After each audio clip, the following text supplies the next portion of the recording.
Bismillahirrahmanirrahim. Assalamualaikum warahmatullahi wabarakatuh. Waalaikumsalam Waalaikumsalam warahmatullahi warahmatullahi wabarakatuh. wabarakatuh. Mengenai tadi lafaz azan Ustaz yang hanya lo sholah, hanya lo falah ini. Biasanya kalau saya azan atau kebanyakan kita lihat yang lain pun gitu, pas hanya lo sholah itu hanya lo sholah kita ngadap ke kanan, kemudian hanya sholah kedua hadap ke kanan, hanya lo falah hadap baru ke kiri, hanya lo falah ke kiri. Itu yang benar begitu atau gimana Ustaz? Yang tadi penjelasan Ustaz kan Ya. pas hanya sholah hadap kanan kiri gitu kan. Ya, Nah, kemudian Ustaz, boleh lagi Ustaz, ada 3 pertanyaan. silakan saya. Silakan Pak. Kemudian Mungkin Ustaz, dicatatkan, mudah-mudahan saya ingat ketiga-tiganya.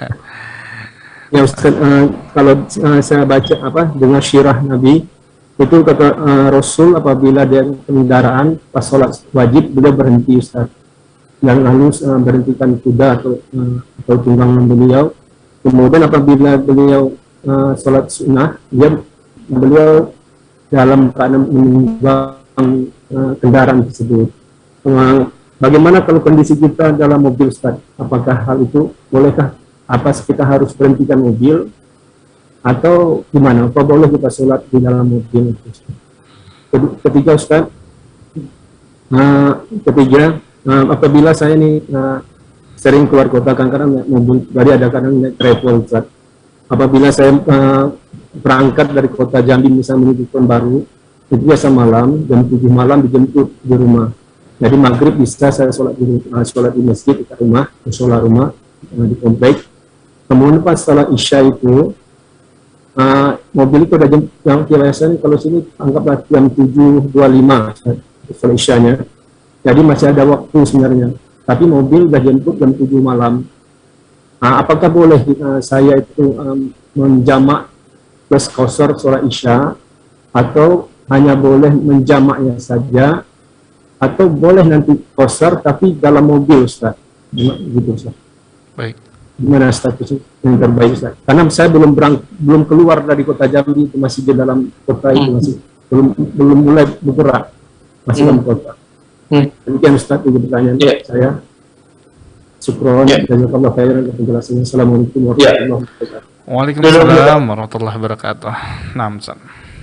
Ya, jazakumullah khair atas pertanyaannya. Pertanyaan yang pertama adalah masalah hayya 'alas shalah, ya, kapan diucapkan hayya 'alal falah, menengok leher ke kanan itu ketika mengucapkan apa? Seseorang ketika dia mengucapkan hayya 'alas shalah itu menengok leher ke kanan. Lehernya menengok ke kanan.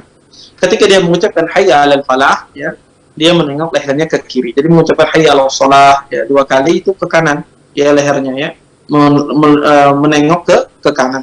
Ada hayya 'alal falah, ya, lehernya ke kiri. Ketika dia mengucap hayya 'alal falah, ya, dia mengucap lehernya menengok ke kiri, ya. 2 kali dia mengucap hayya 'alal falah, 2 kali dia menengok ke kiri. Ya, jadi pertama itu dia mengucap hayya 'alas shalah, dia menengok lehernya ke kanan, ya, 2 kali. Ya, kemudian dia ketika mengucapkan hayya 'alal falah, ya, kedua kalinya juga lehernya ke kiri, semacam itu. Ini pertanyaan yang pertama. Pertanyaan yang kedua adalah masalah tentang sholat di kendaraan bagi seorang musafir. Maka Nabi SAW, betul, ya, Nabi SAW beliau melaksanakan sholat wajib, ya, itu tidak pernah di atas kendaraan. Tetapi Nabi SAW pernah melaksanakan sunnah di atas kendaraan. Oleh karenanya kata para ulama, seseorang ketika dia safar, ya, kemudian jika seandainya mobil tersebut bisa diberhentikan, maka diberhentikan, ya. Misalnya kita naik bis, ya, kemudian datang waktu sholat subuh, ya, maka kita suruh sopirnya berhenti. Tetapi Ustadz, kalau seandainya biasanya supir itu ada sudah SOP-nya, tidak berhenti pada tempat-tempat tertentu. Kalau kita minta berhenti, dia tidak mau. Maka seandainya kalau sopir itu kita suruh berhenti, dia tidak mau, ya, tidak bisa. Maka dalam kondisi semacam ini, seseorang tidak mengapa dia sholat di dalam kendaraannya semampunya. Kalau dia bisa berdiri, kalau seandainya dia tidak bisa berdiri, maka sholatnya dengan duduk. Maka la yukallifullahu nafsan illa wus'aha. Tetapi jika seandainya sopir itu bisa kita kasih tahu, tolong berhenti, kita ini masuk waktu sholat subuh, kalau terus nanti waktunya akan habis, ya. Kalau seandainya dia mau berhenti, alhamdulillah. Tapi kalau seandainya tidak mau, ya, sudah kita usahakan, maka insya Allah tidak mengapa seseorang sholat di dalam kendaraannya. Kalau seandainya sampai kepada tempat tujuan nanti waktunya habis, maka di sini sholat dia di dalam kendaraan, kendaraannya walaupun dalam keadaan duduk. Tapi kalau bisa berdiri maka sunnahnya berdiri. Seperti seseorang misalnya di pesawat. Ketika di pesawat misalnya, sebagian pesawat itu ada musallahnya. Seperti kalau seorang safar dari Jakarta ke Saudi misalnya, ke Madinah atau ke Jeddah misalnya menggunakan pesawat Saudi Airlines misalnya. Di situ ada musallahnya mereka. Maka di sini bagi orang tersebut dia sholat berdiri, dia sholat berdiri, tidak boleh dia sholat duduk. Ya, maka sholat itu asalnya berdiri. Tapi jika tidak bisa sholat itu dengan cara duduk, dengan cara berdiri, maka tidak mengapa dia sholatnya dengan cara duduk. Adapun sholat sunnah itu diperbolehkan seseorang sholat duduk. Ya, sholat di kendaraan itu tidak ada masalah sholat sunnah. Tetapi sholat wajib pada asalnya seseorang dia berhenti di suatu tempat, dia sholat. Tapi jika tidak bisa berhenti, maka boleh dia sholat di kendaraannya, usahakan dia berdiri. Kalau tidak bisa berdiri, maka tidak mengapa dia sholat dalam keadaan duduk. Wallahu a'lam. Kemudian permasalahan yang ketiga adalah pertanyaan yang ketiga berkaitan tentang masalah safar. Kapan seseorang boleh menjamak dan mengqashar? Sedangkan beliau tadi belum keluar dari kota Jambi, masih di rumah. Maka seseorang tidak boleh mengqashar sholatnya, tidak boleh dia mengqashar sholatnya selama dia belum melakukan bepergian.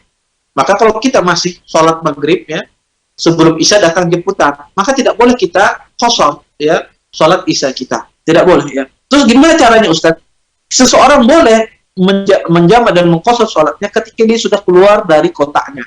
Misalnya di Jambi itu ada kota misalnya ya, keluar dari kota yang dia tinggali. Kalau dia sudah keluar dari kotanya, disitulah berlaku baginya hukum safar, yaitu boleh dia mengqashar ataupun menjamak. Walaupun jamak itu tidak ada kaitannya dengan safar.